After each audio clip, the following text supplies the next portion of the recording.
One of us is a peer support specialist. One of us is a family physician. One of us is an adrenaline junkie who bungee jumped 265 feet off a perfectly good bridge in Costa Rica. One of us plays keyboards and guitar in Tucson desert rock legends Squirrel. One of us drives a gold Lexus convertible. One of us drives a white Ford Focus. One of us woke up in active withdrawal on the floor of the Pima County Jail. And one of us was the biggest drug dealer in South Tucson. I am the felon and in recovery and an expert at using peer support and integrated care to help people find hope and reclaim their lives. I am the doctor and the drug dealer, and I drive the white Ford Focus, which apparently is the drug dealer car of choice in Tucson. Both of us have been a major part of the opiate problem in the United States. And believe us, it is a big problem. 116. The number of people who will die today in the United States of an opiate overdose quadrupled. The amount of opiates sold to hospitals, pharmacies, and doctors' offices between 1999 and 2010 quadrupled. The amount of overdose deaths during that same time period. No statistically significant change. Patients' reported perception of pain over that same time period. Please listen to that again. We quadrupled the amount of opiates prescribed and consumed, and we quadrupled the amount of overdose deaths. And we did not make a significant dent in how patients reported their pain. In the last 20 years, more than 600,000 fathers and mothers, daughters and sons, husbands and wives, dead of an opiate overdose. What are we doing? And why are we doing it? How did we get here? And how do we get better? I first found alcohol when I was 11 years old, and my best friend and I stole a bottle of vodka, mixed it with a huge pitcher of cherry Kool-Aid, and made bright pink cocktails that we poured into long-stemmed wine glasses. Because we were fancy ladies. That first sip was glorious. And by the end of the second glass, I felt like I could breathe for the first time. I wasn't anxious or shy. In fact, I was freaking hilarious. But 4 years later, I was a 15-year-old dropout, using everything I could get my hands on. Everything, that is, except heroin. I did have standards, and as we've established, I was a fancy lady. I am a doctor, and I am a man. So I already have 2 strikes against me when it comes to my ability to share my feelings or to play well with others. But there are some things that you should know about me, some things that I am really quite awesome at. Number 1, I am amazing at raising other people's children. And it's honestly not even that hard. Number 2, I am very good at fixing other people's marriages. And number 3, I am excellent at telling other doctors how to practice. Where I tend to fall short is with my own family, with my own practice. I graduated medical school in 1999, and then I completed my internship and residency on the West Coast in 2002. I was raised, medically speaking, to believe that pain is the 5th vital sign. That patients don't get addicted if we use opiates to treat chronic pain. And that I could be sued if I did not adequately assess and address someone's pain. Pharmaceutical companies would hold educational opportunities for physicians at local restaurants, where docs would go and get liquored up and learn about the benefits of using opiates to manage pain. About the same time that Christian was downing cosmopolitans in a darkened steakhouse, I was sober and on my dream vacation in Costa Rica. I was about to learn to surf. That is body surf. So I saw my wave roll in. I swam out to meet it. I popped up on my belly. I was going fast. I was looking good. Until my wave deposited me on the bottom of the ocean floor, and my left knee twisted and popped as I slammed into the shore. Fortunately, I made it back to the States, and a friend of a friend got me in to see her doctor. He could see how much pain I was in, and he said he had the perfect thing to give me time to heal, a medication called OxyContin. He said it was long-acting and safe and not really addictive.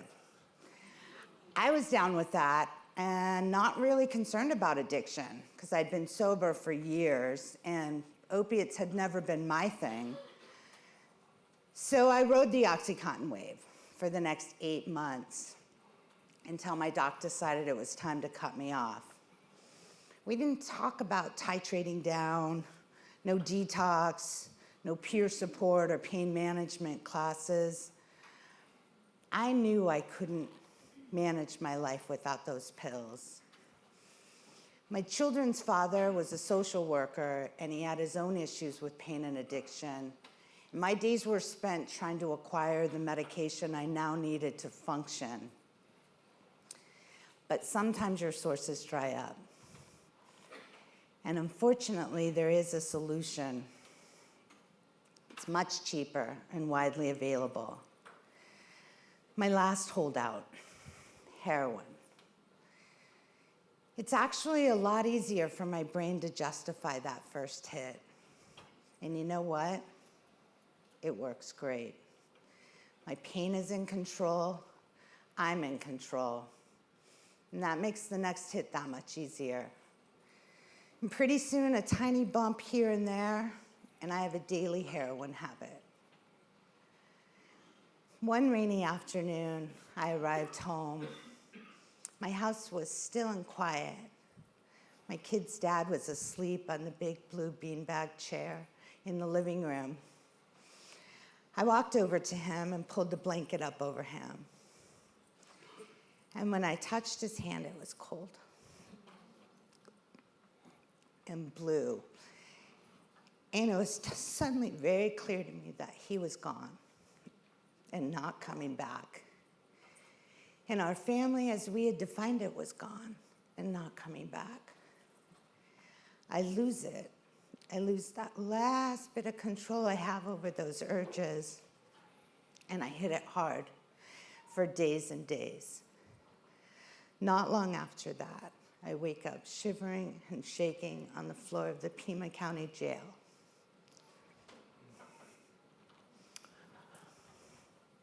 One of the amazing things about how I look and how I dress, actually one of the very few benefits of how I look and how I dress, is that quite often I am mistaken for one of our members.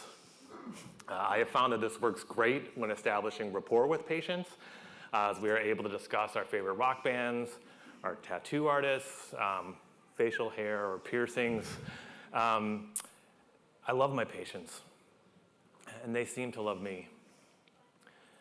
The hardest thing for me to accept in my professional life is that even as I started an opiate reduction program in my own clinic, my own practice, I did not believe that I was part of the problem. Not really.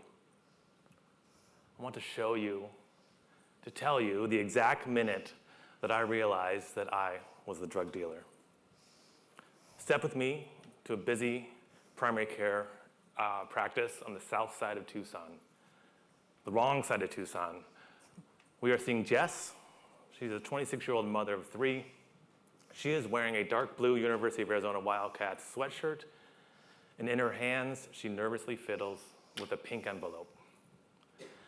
The envelope from my office containing the letter that states that due to the new CDC guidelines, that we are starting an opiate reduction program in our practice, and to please call and make an appointment so that we can start a conversation about this. Jess has a very complex pain syndrome. It has taken years of failed surgeries, specialty consultations, and trials of medications to get her stable and functional on her current opiate regimen. It is the 7th time this week that I have given the opiate reduction talk, and it is only Tuesday. The responses have been exactly as you would expect them to be. Some people are angry. Doc, you don't understand my pain. I wish you could feel what I feel. Some people are afraid. I won't be able to work. I won't be able to play with my kids. Some have been accepting, albeit tentatively. I don't know about this, Doc, but we've been together a long time, and I trust you. I finish my spiel, and I put down my clipboard, and I reach way back into medical school vault and pull out the one behavioral health technique that I remember from medical school, the one question that is guaranteed to keep a difficult conversation going. So, Jess, how do you feel about that? Jess takes a slow, deep breath, and tears start to well up in the corner of her eyes. And I am not certain if she is sad, or if she is angry, or if she is afraid. But then she smiles. She uses the sleeve of her sweatshirt to wipe the tears away. And she looks me in the eyes, and she says, I was hoping you would ask. I was hoping that you would ask. Shame on me. Shame on me. Over the years, I had managed her pain. I had managed her consultations and managed her procedures. I had even managed her expectations and mine of what should take place during a 15-minute doctor visit, where it is much easier to refill a prescription for OxyContin than it is to discuss adverse childhood experiences. I had never asked her if she wanted to get off these medications, and now I needed to figure out what I was going to do to help her. I wake up on a metal cot. I'm in full-blown withdrawal. My muscles are seizing, and I'm freezing and burning up at the same time. My prison gray pajamas are soaked with sweat, and I can still smell the urine and nuclear disinfectant that hang heavily in the air. My God, has it come to this? That's all I can ask myself. As I pray that this is a nightmare and that my kids are not grieving the loss of their father or crying alone in their beds for their mother's safe return, and that my family is not destroyed. I am not dead yet, and I must be alive for a reason. Please let there be a reason. This is the day that I start to change. And although I will be sentenced to 111 days, I am determined that these will be the first 111 days of my new life. That I will not leave my children without a mother, and that I will rebuild the life that I had burned to the ground. I'm very good at managing pain. In fact, over the last 20 years, I built a practice full of patients who were unable to have their pain managed by other doctors. I vetted my patients thoroughly. My charts were buffed and polished. I was an early adopter of our state's online pharmacy database and using urine drug screens on every patient. I've never had a patient complaint. I've never had a lawsuit.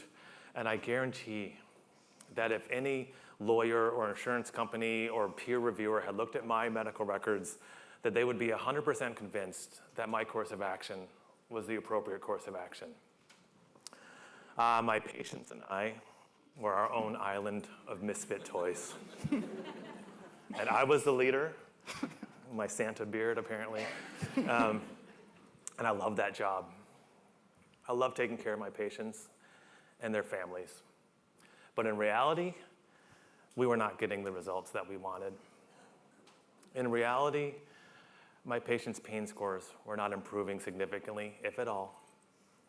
And instead, we would spend the bulk of each visit discussing the dosage and quantity of the next month's refills.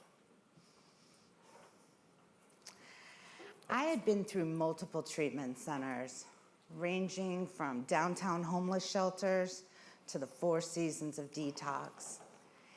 And I had been through periods of sobriety that lasted for years.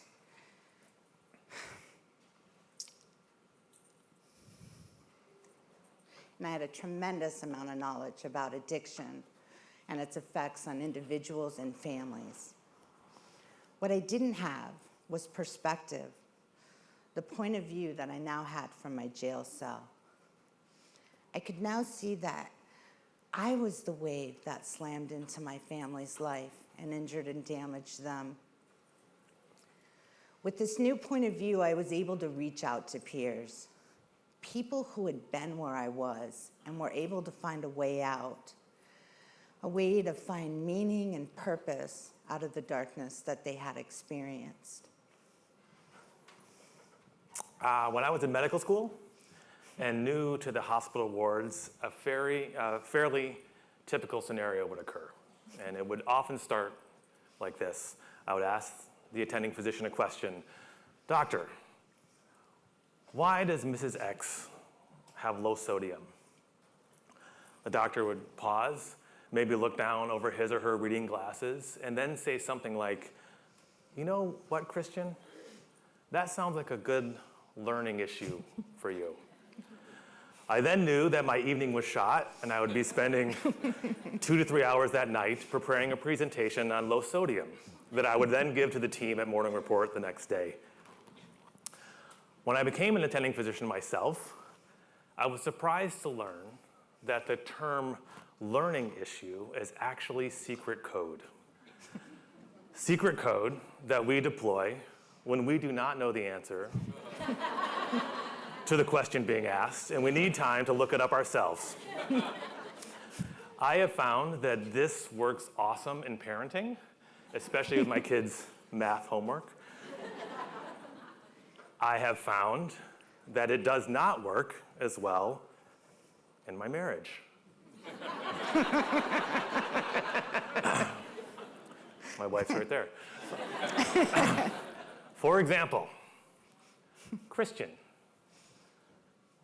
do you know why the toilet keeps running all night long? Well, Jennifer, that sounds like a good learning issue for you.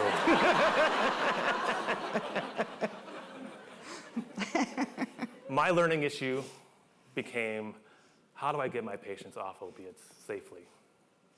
How do I find more effective ways to help them manage their pain?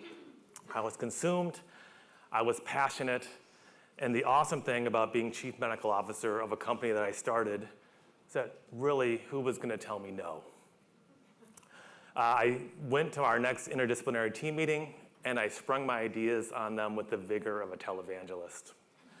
And that day, we built a program of psychiatrists and primary care doctors, of peer support, caseworkers, therapists, personal trainers, nutritionists, pharmacists, population health administrators, and executive leadership. And we designed a program to meet the needs of our population. Our initial target were the people that we felt were at highest risk for a bad outcome. Of all of our chronic pain patients, about 36% of them were on higher than 120 milligrams of morphine equivalent dosing per day. Our goal was to bring that number down to 10% over the next 12 months. We sent out letters.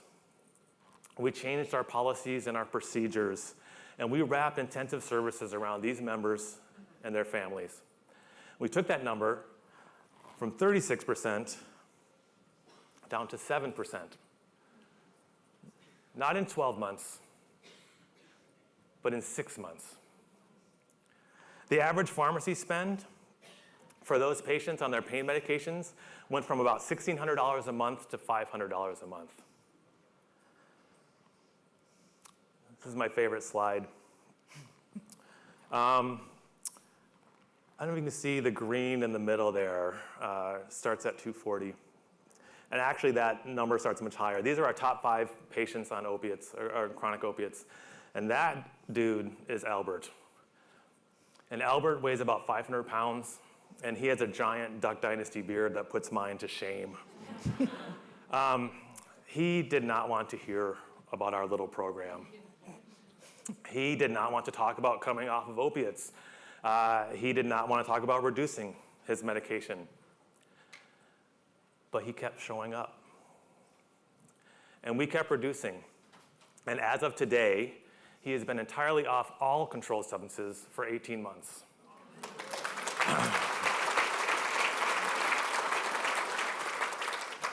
And to be frankly honest, he is still pretty pissed off about the whole thing.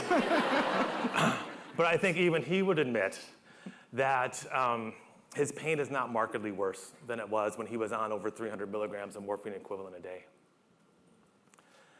This system is not working. Not for anyone. Not for the insurance companies, not for doctors or other providers, not for our members, not for their families. The outcomes that we are getting are the opposite of what we intended. We can change this. We must change this. It is possible to treat pain and addiction in a supported, integrated way to save dollars, to save families, to save lives. There is nothing special about me. There is a lot that is special about Joddi. There's nothing unique about our team. I have no reason to believe that our program or a variation of it would not work in any part of the country. This is not proprietary information for us. Joddi and I 100% believe that we are at war and we are battling for the bodies and minds of our sons and daughters, of our brothers and sisters. We can win this war by taking this message from DC to the 4 corners of the earth and inspiring each of you to be champions of change at your agencies and empowering you to build your own programs that are even better than ours, that are even more successful than ours. And we will come back in Nashville to National Conference and celebrate your successes. We are available for advice. We will come and talk to you or your team at any time. There is great knowledge in this room. There is great power in our community.